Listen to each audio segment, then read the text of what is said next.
Onde vocês investiram 1 milhão hoje? 1 milhão hoje, agora. Tem que investir tudo em uma única coisa. Onde vocês botariam 1 milhão hoje? 1 milhão? Pra me ajudar. Vamos ver, me deem conselhos que eu vou tomar decisão hoje.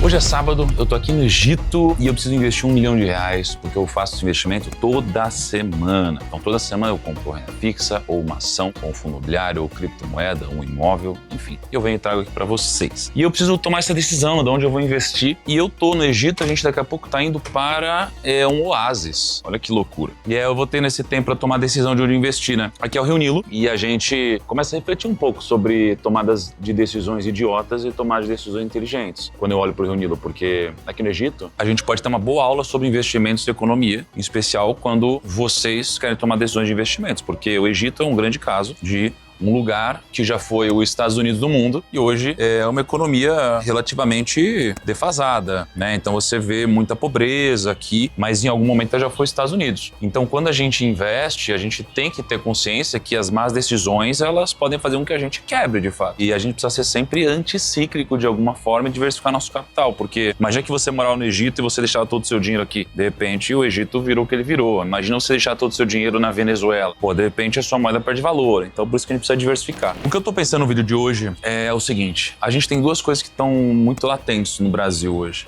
Primeiro, eles estão querendo aumentar o IOF, várias coisas. O governo precisa arrecadar mais imposto e aí geralmente eles vão tentando tirar dos mais ricos isso. E parece bonitinho e parece uma intenção nobre e tudo mais, especial para quem não entende de economia. Mas quando você tenta tirar dos mais ricos, você acaba, na verdade, tirando riqueza da economia, porque os mais ricos levam dinheiro para outras economias. Então o que está em discussão é aumentar o IOF, dentre várias coisas, para as remessas para o exterior. Então imagina que você pagava 1,1% de IOF para mandar dinheiro para o exterior, para os Estados Unidos, por exemplo, e agora está se falando em mais de 3%. Isso daqui é muito louco. E se isso acontecer, é bom que eu mande rápido mais dinheiro para o exterior para eu depois não pagar essa taxa mais alta. Então eu vou refletir um pouco sobre isso. Eu já tenho uma carteira no exterior. Da carteira que eu tenho aqui no canal, eu tenho Bitcoin. Comprei 3 vezes Bitcoin, que aliás explodiu. Tava $112 mil recentemente. E comprei também alguns ETFs de renda fixa lá, que estavam trazendo uma boa rentabilidade. O outro assunto é que tá falando sobre a MP, que vai impactar completamente as empresas de energia elétrica. E quando você pega as empresas de energia elétrica, você imagina que eu tenho na carteira CEMIG. Eu comprei 2 milhões de CEMIG, por exemplo. CEMIG tá muito barata, muito barata. Claro que tem efeito não recorrente. Se você for pegar o lucro líquido dela nos últimos trimestres, a gente tá falando de mais de 7 bi de lucro líquido. Mas se você tirar o efeito não recorrente, ela vai para mais ou menos 5. O que também continua com um PL muito baixo, né? Enfim, vou refletir um pouco sobre isso, sobre esses impactos. Vamos ver o que eu vou fazer no vídeo de hoje.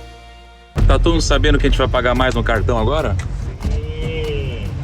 Todo mundo feliz? Não. Tristeza absoluta. Mais uma dúvida.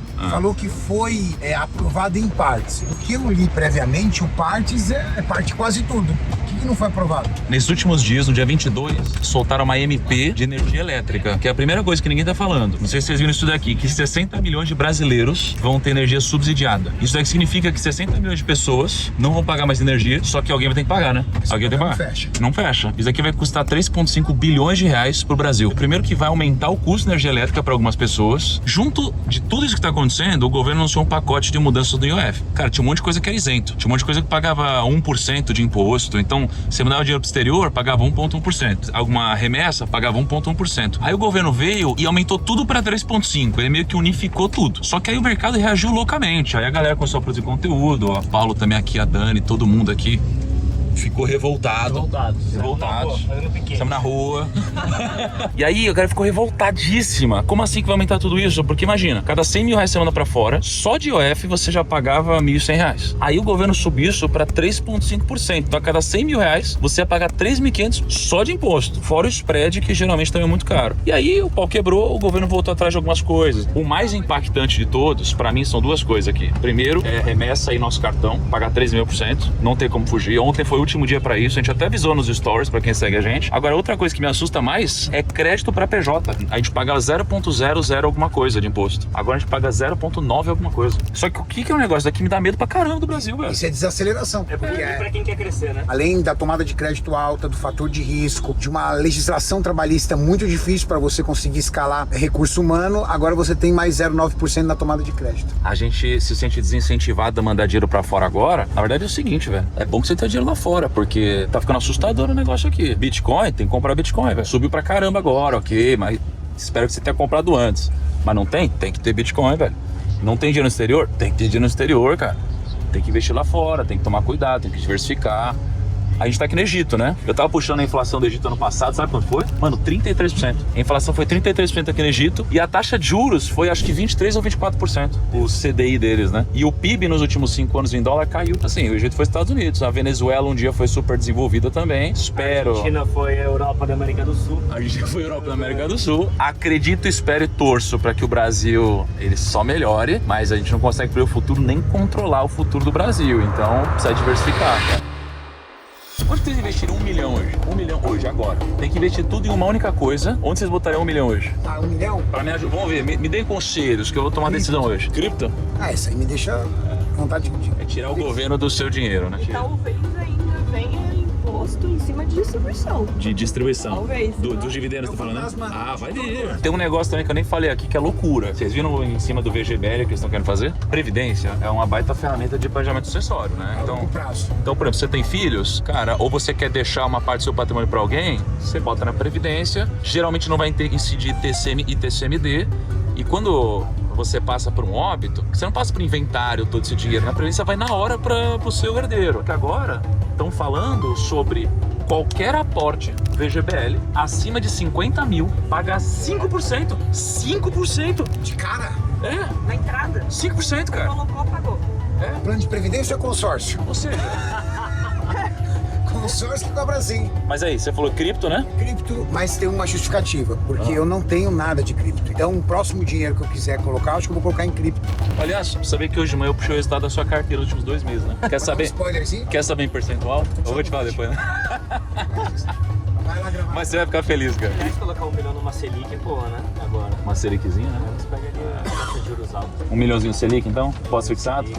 Tá bom. É um conservador nesse momento de turbulência. mês 1 milhão em passado. ETF lá fora, em dólar. Pega um ETF de indústria estabelecida, coloca ali, telecomunicações, etc. Uma coisinha a longo prazo, segura. Eu sou menos conservadora, eu tenho bastante cripto, mas eu iria no Bitcoin também. Colocaria mais, né? Tá Eu felizona acho que então, vai né, Dani? crescer muito ainda. Eu acho que não vai parar de crescer. Cara, bateu 112 mil dólares esses dias. Lindo, tá lindo. Eu vi que ela tava feliz demais esses dias aí. Tá feliz, sorrindo, dando risada. Não dá risada. Vamos ver que decisão que eu vou tomar hoje até o final do vídeo.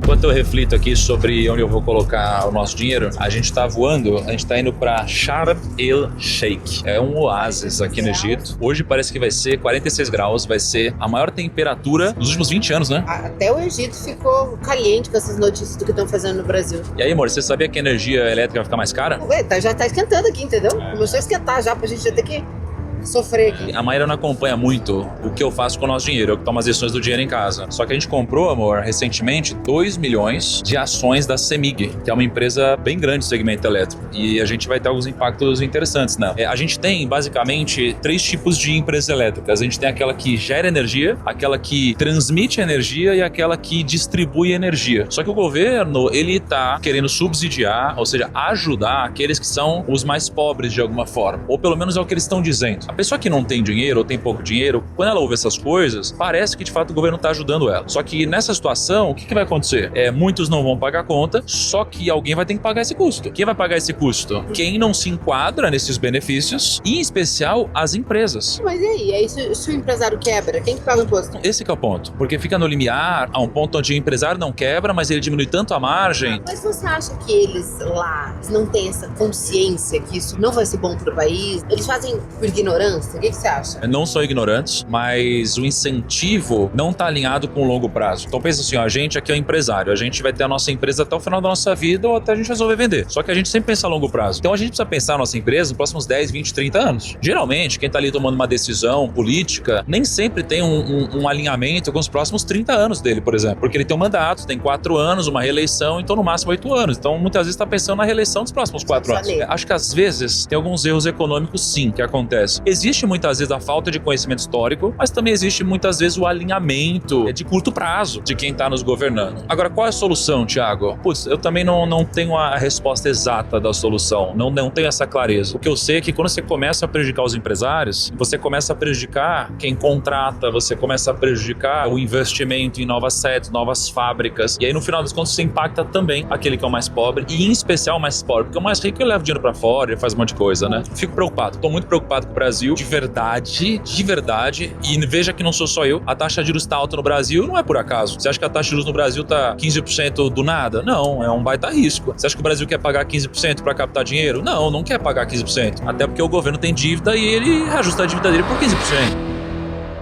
Até pegando um contexto aqui do Egito, né? Tem uma história bíblica e que tem muito a ver com como eu invisto meu dinheiro, tá? Por isso que eu vou contar ela pra vocês, porque é um aprendizado. Tinha um cara chamado José do Egito. Ele era um cara, uma família grande, que acabou indo parar no Egito, foi vendido como escravo, ascendeu na sociedade, e pelo fato de ele ter vindo de fora do Egito, o faraó, na época, também tinha vindo de fora do Egito. Então eles tinham uma certa similaridade. Aí tem um contexto que acontece, e o José, ele assume como um grande governante, um grande administrador no Egito. Então ele passa a tomar as decisões econômicas do Egito, e o faraó, ele endossa José. E o José, ele sabia que o Egito ia passar por muitos anos de prosperidade. Ele ia passar por 7 anos de prosperidade. E depois de 7 anos de prosperidade, o Egito ia passar por 7 anos de vacas magras. Aquela história das vacas magras e das vacas gordas. Historicamente, a gente passa por ciclos econômicos, onde a gente tem anos muito bons, depois anos muito ruins. José fez uma coisa completamente diferente. Nos anos bons, o que geralmente a gente faz? A gente investe mais, gasta mais. Se você ganhou um aumento do salário, o que você faz? Geralmente você não investe mais, geralmente você compra mais, você faz uma viagem para comemorar com alguém que você ama, você dá um presente, você aumenta seus custos fixos. Geralmente é isso que você faz. José não fez isso. Ele fez exatamente o contrário. Ele, na época, aumentou os impostos, ele começou a guardar e arrecadar mais comida e grãos, porque quando veio a crise, o Egito estava muito poderoso, com muitos bens e muitos recursos. E aí o mundo passou por uma grande crise, uma grande seca, fome. Então todos foram até o Egito para entregarem ouro, prata, terras, tudo em troca de comida, porque o Egito tinha, sim, se preparado num momento de prosperidade. O que ele fez ali, José? Ele tomou uma decisão como governante que foi completamente impopular. Quando você olha para alguém que toma uma decisão impopular, essa decisão geralmente é uma decisão que leva a gente para um progresso econômico. Quando você vê algum governante, algum líder que toma decisão popular, geralmente isso não nos leva ao progresso econômico. É como se fosse uma empresa onde a gente tem uma grande democracia na empresa e aí todo mundo vai votar igual e não o dono da empresa. Todos têm um interesse em comum, que é o interesse de aumentar os próprios salários. Então todos vão voltar para aumentar o próprio salário, a empresa quebra e no final dos contas todos ficam sem emprego. Quando a gente tem um governo tomando decisões populares, que é um pouco do que a gente tem hoje, a gente geralmente está buscando o quê? A aceitação da maioria. A maioria não tem conhecimento econômico, a maioria quer sem pagar menos em tudo, e o pagar menos em tudo, eu também quero. Só que quando você não entende o impacto disso, alguém vai pagar a conta, e alguém que vai pagar a conta não é o rico igual a gente acha. Na verdade, é o pobre. Quem paga a conta é quem tem menos recurso, mas não agora, e sim amanhã, nos próximos dias. Por que eu contei a história do José do Egito? Bom, primeiro porque eu tô no Egito, e tenho refletido muito sobre isso, e depois porque eu tenho refletido sobre as decisões populares e impopulares. Então, quando eu vejo uma decisão que vai gerar um subsídio para 60 milhões de brasileiros, e que parece ótimo, cara, eu quero que o Brasil prospere, pô. Eu vivo no Brasil, meu dinheiro tá aqui, minha vida tá aqui, eu empreendo aqui, a gente tem mais de 1.500 colaboradores na nossa empresa, a gente paga imposto pra caramba, eu quero que o Brasil prospere muito, muito mesmo. Mas eu tenho medo das decisões que a gente vem tomando aqui como país. Então, por isso, eu diversifico um pouco mais meu capital, tenho investido lá fora, é por isso que o dólar historicamente sobe tanto, a nossa inflação é muito alta. Eu trouxe um pouco desse contexto no meio da viagem, porque não importa onde eu estou viajando, estou descansando, estou trabalhando. Eu estou sempre investindo. Então eu sou um investidor sempre em qualquer ocasião. E assim seria até o último dia da minha vida. Eu tenho a minha tecla SAP aqui, que é a minha esposa, né? Como ele entende muito desse universo, né, de investimento, de tudo, às vezes ele não fala coisas óbvias. Aí quando ele explicou que o rico paga mais, mas na verdade não é o rico que paga mais, que o pobre vai pagar lá na frente, eu falei, não ficou claro que o pobre paga lá na frente. Por quê? Aliás, quando eu falo isso, até parece que eu sou um cara malvadão, né? Eu não sou um cara malvadão, tá, gente? Por que o pobre paga a conta lá na frente? Imagina que na economia a gente tem sempre impactos de primeiro grau, segundo grau, terceiro grau e assim por diante. Quando a gente gera um subsídio, por exemplo, esse da conta da energia, o que vai acontecer é que, num primeiro momento, algumas pessoas não vão pagar a conta, então vai ser legal porque vai sobrar mais dinheiro. Então vai sobrar mais dinheiro para essa pessoa que não paga e essa conta vai ser repassada para alguém, para o empresário, alguma coisa assim. Só que aí vai chegar o empresário na ponta, e o que o empresário vai fazer? O empresário vai repassar esse custo ao consumidor. Um produto que custava 10, talvez vai passar a custar agora 11, 12. Então você acaba tendo uma inflação. Então as coisas ficam mais caras. Quando a gente tem uma inflação, a gente tem muitos investimentos que rendem mais. Então o rico, que tem dinheiro guardado, empregado vai ter o seu dinheiro rendendo mais. Então o impacto da inflação no bolso dele vai ser menor. E além disso, o rico, ele tem estruturas tributárias para que ele pague menos imposto. Então, ele sempre tem um bom advogado, um bom contador, manda capital para fora, para cá, faz uma estrutura diferente, ele vai se livrar dos impostos. Por isso que, geralmente, economicamente, a melhor coisa a se fazer realmente é reduzir imposto, ao invés de subir imposto, para que o empresário possa empreender, porque quando o empresário empreende, ele contrata, as pessoas ganham mais, vendem mais e prosperam. Agora, quando a gente cria a cultura também do subsídio, a cultura do governo, do Estado ajudar, isso aqui já é um grande problema, que também é um problema de mentalidade, porque as pessoas começam a ficar acomodadas. Quantas pessoas hoje realmente são ajudadas por programas do governo, mas quantas outras elas acabam se acomodando e viram improdutivas? Isso acontece pra caramba. A ajuda muitas vezes acaba escravizando, infelizmente. Então pega aí agora no mercado, vai você aí. Você vai no mercado, o que aconteceu com o preço do arroz? O que aconteceu com o preço da carne? O que aconteceu com o preço do ovo? Tá vendo que tá tudo subindo? Então não é porque você tá gastando menos de alguma coisa ou entrando mais dinheiro que você tá ficando mais rico. O que tá acontecendo é que você que mora no Brasil tá ficando mais pobre. Eu tô aqui em Sharm el Sheikh, né? É uma ilha, tipo um oásis, e eu tô pensando muito, né? Onde eu vou investir o dinheiro. E uma coisa que tá acontecendo comigo nessa viagem, talvez me ajudando a refletir um pouco sobre as coisas, é que, a gente passou por vários lugares no Egito muito diferentes. Por exemplo, a gente passou pelo Monte Sinai. O Monte Sinai foi onde Moisés, ele pegou a tábua dos 10 mandamentos que ele recebeu de Deus. A gente passou pelas pirâmides.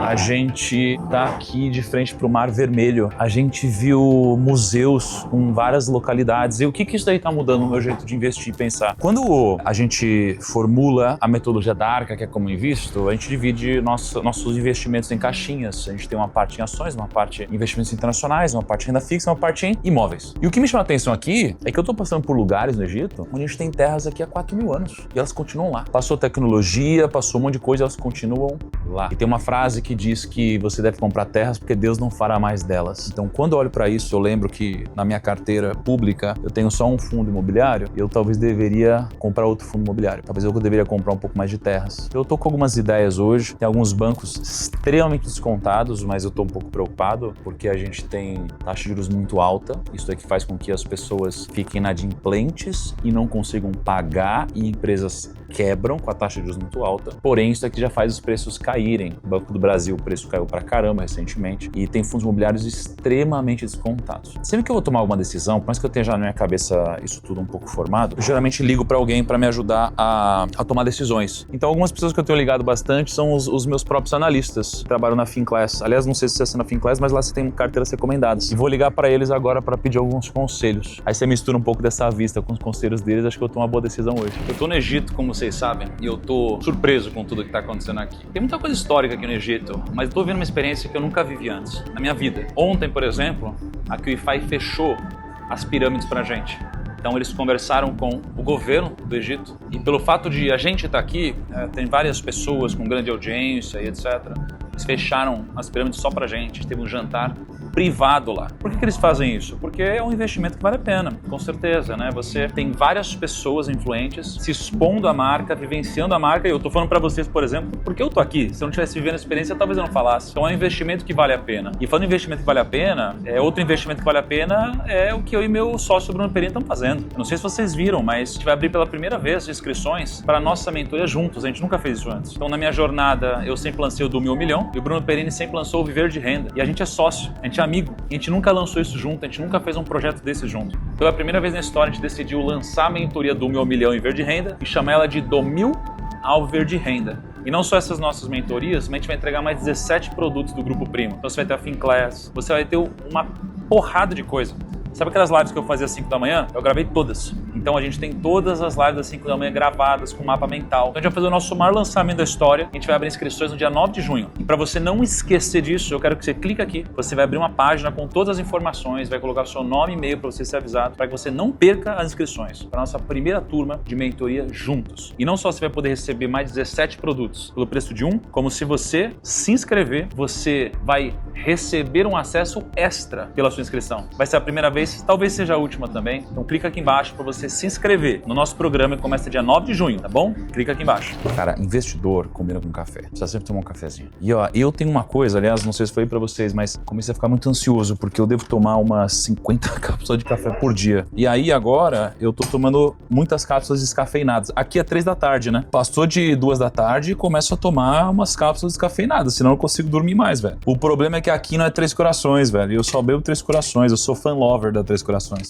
Turma, olha só, eu tô aqui há 6 dias, estamos no Egito, vi um monte de coisa interessante e eu tive refletindo esses dias sobre esse próximo investimento que eu vou fazer. E tô em dúvida entre algumas coisas. Eu acho que tem bancos extremamente descontados e do outro lado a gente também tem fundos imobiliários que eu precisava aumentar talvez a minha exposição a fundo imobiliário. O último que a gente comprou foi XP Malls. Fizemos um baita negócio em XP Malls. A gente pagou aqui em XP Malls 95,67 e 95,23. Hoje o XP Malls tá 104,80. Subiu quase R$10 fora os dividendos. Então fizemos um baita negócio. Então, enfim, queria ouvir um pouco de vocês, que são pessoas que eu sempre considero para tomar decisões. Quem ainda não conhece, eles são analistas e sócios do Grupo Primo, que ajudam os nossos clientes e também me ajudam a tomar decisões. Então, por mais que você tenha uma opinião formada, você sempre tem que ouvir outros conselhos, porque às vezes eles estão vendo coisas que você não tá. E é por isso que eu tô aí com o Rick e o Gui. Turma, o que vocês estão vendo no mercado aí? Tivemos 3 meses bem positivos, né? Fevereiro, março e abril, tô bem. Maio começou meio azedinho, mas já virou positivo de novo, mas agora é uma alta saudável, eu diria. Até por isso a gente teve esse reposicionamento, a gente entrou muito bem em XP Malls, os tijolos ficaram bem posicionados. Mas recentemente eu coloquei outros 2 multi-estratégias na carteira também. Foi um momento muito bom pra gente entrar em multi-estratégia. Você até citou a RBBI, né, com um potencial alto. Eu tenho ele recomendado. O mercado, como é muito pessoa física, ainda não precificou da maneira que eu acho que tem que precificar. Você pega algumas carteiras com carrinho de renda muito bom, potencial de destravamento de valor super interessante e amassada, descontada, porque o pessoal tá pescando como FOF, até porque alguns deles fizeram FOF e viraram multi-estratégia, né? E aí eu trago como contraponto o BTHF, que foi um dos que eu recomendei recentemente. Só que agora ele tá com uma forma de multi-estratégia de verdade. Pra mim ele tem mais cara de multi-estratégia mesmo, porque ele tem ali uns 8% de ativo real, uma participação no shopping center e mais uma participação em escritórios em São Paulo. Ele tem PIS e tem carteira de CRI também, né? Então ele tá bem mais diversificado, com cara de multi-estratégia mesmo. Eu tenho RBBI também na carteira, tenho BTHF, mas eu acho que o momento pede mais BTHF. Mas Rick, me fala uma coisa, cara, eu gosto dos dois, tá? Só pra gente deixar claro, eu gosto muito dos dois e eu acho que os dois eles têm aquela tese que a gente gosta, que é o duplo desconto, porque eles já estão sendo negociados abaixo do valor patrimonial e além disso, eles têm outros fundos que também estão negociados abaixo do valor patrimonial, então a gente tem esse duplo desconto. Busquei rápido aqui uma informação, o P sobre VP do BTHF tá em 0,82 e o RVBI tá 0,86. Só que o dividend yield deles é muito diferente, cara. Por que tem esse impacto? O BTHF tá com yield de 7,95% e o RVBI tá com yield de 13,43%. O BTHF está rodando uma distribuição de mais ou menos 9 centavos por mês. No preço que ele tá na tela aí, pessoal, você olhar, acho que é 8 e pouquinho, né? Mas no Funds Explorer tá 7,95% também nos últimos 12 meses. Muito provavelmente ele tá comendo bola quando ele fez a transição para a base 10. O BTHF era a base 100. Mas o que é ótimo, porque quando a gente tem um erro de cálculo desse, cara, é onde as pessoas que não dão um segundo passo na análise olham pro yield e falam, puta, não vou comprar esse negócio. Então isso daqui pode até nos ajudar a significar de alguma forma, sinalizar um pouco mais de oportunidade, né? Ó. Nesse cenário de juros mais alto, a turma bate mais em FOF, né? Como ele veio, costela dele é um FOF, então a turma precifica como um FOF. O RBBI, na origem dele, era um FOF também, depois mudou o regulamento, virou uma estratégia. Então são fundos que carregam esse estigma. Então você imagina você pegar uma carteira de crédito como ele tem lá e você tá comprando com esse desconto que ele tem de quase 20%. Eu tô vendo aqui na Finclass, na área logada, o seu último relatório de BTHF. Turma, pra quem não sabe, assim, toda vez que tem alguma recomendação, ou entra algum ativo ou sai da carteira, os nossos analistas, eles emitem um relatório e fica na área logada da Finclass, só para assinantes, tá? Tô vendo aqui o seu último relatório, é relativamente recente, né, essa recomendação sua. Tem aqui GARI 11 no mesmo relatório, aí BTHF aqui, ó. Maximizando renda recorrente, expectativa de ganho de capital, rendimento, antes da fusão tá distribuindo 0,092 por cota, e agora a expectativa, de acordo com abril 24, a banda formada tá... Tem aqui, ó, março pagou 0,092, tá 8,31, então vamos abrir aqui um Excel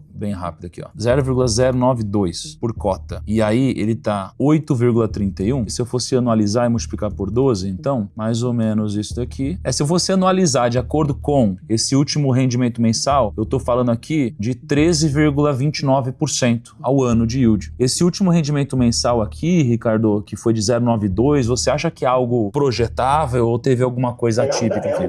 Porque, cara, se eu tenho aqui um duplo desconto, eu tenho 13,29% isento de IR, eu devo ter papéis aqui dentro, de alguma forma, alguns atrelados também à inflação nos CRIs, não tenho? Tem sim. Deixa eu dar uma olhadinha. A carteira de CRI dele é IPCA mais 10. A parte que é IPCA, que é 60% da carteira de CRI, dos CRI, 60% é IPCA. E o restante é CDI. Não, e o lado bom é que assim também, eu quero comprar, eu compro de 1 em 1 milhão, né? E se ele tem uma liquidez de 3, pouquinho 3,5, já ajuda um pouco para entrar, né? Esse é mais um dos elementos que me fez colocá-lo no radar aí para esse movimento teu. Como é um ticket maior, one shot, liquidez é importante. Essa dificuldade de olhar para o número, teve também em ASA 3. As pessoas, por exemplo, quando ela teve muitas fusões, juntou muita coisa, também não era tão simples ver o resultado histórico dela e comparar. Então sempre você tem uma camada de dificuldade, você tem um pouco mais de assimetria. E aí a assimetria de informação pode gerar um pouco mais de upside para quem aprofunda um pouco mais, né? Então, cara, realmente muito bom. Gui, eu acho que hoje não vamos falar sobre ação não, cara. Vamos guardar essa na manga, porque eu tô precisando aumentar mesmo a minha posição em fundo imobiliário. Eu tô aqui no Egito, tive uma reflexão, cara, que assim, eu vi um monte de coisa que tá aqui há 4.000 anos. Eu leio na Bíblia Monte Sinai. Pô, Monte Sinai tá lá, cara.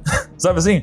A pirâmide tá lá. Realmente é importante ter uma parcela da carteira, de alguma forma, em imóveis, né? E fundo imobiliário é uma das formas inteligentes a se expor. Então acho que hoje eu vou seguir nessa operação aí. Não, tá? Você vai só contar com o meu direito de imagem, então. O seu sorriso bonito. Tá malhando aí, olha só o tamanho do braço do garoto. Muito bom, muito obrigado. Ô Rick, a gente não consegue disponibilizar talvez um relatório de BTHF pra turma aqui do Rumo ao Trilhão que quiser se aprofundar no case? Porque é claro que aqui no vídeo, se eu ficar explicando todo o case, a gente vai demorar 2 horas aqui. Então melhor dar o... Quer esse relatório aí? Tá bom. Eu vou deixar então disponível aqui na descrição se vocês quiserem se aprofundar. E lembrando que a continuidade desses relatórios existem só para assinantes na Finclass, mas a gente vai disponibilizar isso gratuitamente para vocês. Turma, obrigado então, tamo junto aí, tá? Valeu, gente. Bom, vou esperar o mercado abrir. Agora é 9h18 no Brasil, 3h18 da tarde aqui. Assim que abrir, eu vou começar a fazer minha operação. Enfim, vamos ter com calma. Já eu volto. Vamos lá, vamos entrar aqui no Home Broker. Como eu investi R$1 milhão, dividido por 8,34, vai dar mais ou menos, então, meu Deus do céu, 119 mil cotas? Meu Deus, é muita coisa. A gente vai estragar o book agora. 119 mil cotas. Com certeza eu vou acabar levantando o preço. É isso, vou botar uma ordem aqui, 119 mil cotas. Deixa eu botar 120 mil para dar uma arredondadinha, não é mesmo? Vamos nessa? Então vamos ver se tá certo. Estou confirmando a ordem de compra de 119.500 BTHF11 a 8,40. Ai, é agora. Porra, sem limite. Acho que agora vai. O time falou que liberou o limite. Vou tentar comprar pelo celular aqui agora. F11, 119.500, 8,40, 50 milhões de garantia, agora ficou bom. Então, eu tô comprando 8,40, 119.500, é isso. Ordem de compra enviada. Ir para as ordens. Rapaz, tinha uma boletinha escondida, hein? Rapaz, negocia 3,5 milhões por dia. Acabei de comprar 1 milhão. Tinha uma ordem escondida com certeza, porque 119.500 quantidades, eu mandei 8,40, saiu 8,38. Forte, hein? That's it. Comprado. Agora você fica com a minha carteira aí, dá uma olhadinha nela e espero você na nossa próxima segunda-feira. Tchau.